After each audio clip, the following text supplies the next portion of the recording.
وفاة الفنان المغربي محمد الشوبي. إليكم التفاصيل.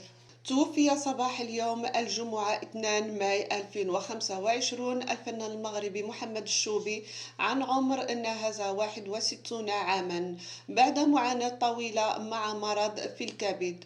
وأعلن عدد من زملائه ومحبيه خبر وفاته، معبرين عن حزنهم العميق لفقدان أحد أبرز نجوم الفن المغربي.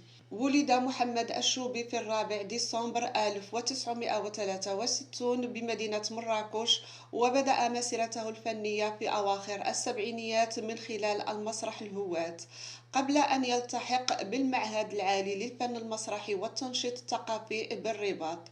اشتهر بحضوره المميز في العديد من الأعمال السينمائية والتلفزيونية والمسرحية، منها مسلسل مول المليح 2022، هينا 2020، وأفلام دقات القدر 2019، ودموع الرمال 2018. كما ترك بصمة قوية في المسرح بأدواره في مسرحيات مثل العازب وصوت ونور.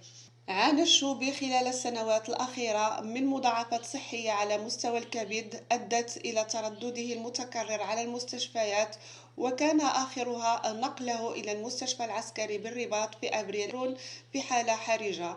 ورغم تحسن حالته مؤقتا في دجنبر 2024، إلا أن الوعكة الصحية الأخيرة أنهت حياته.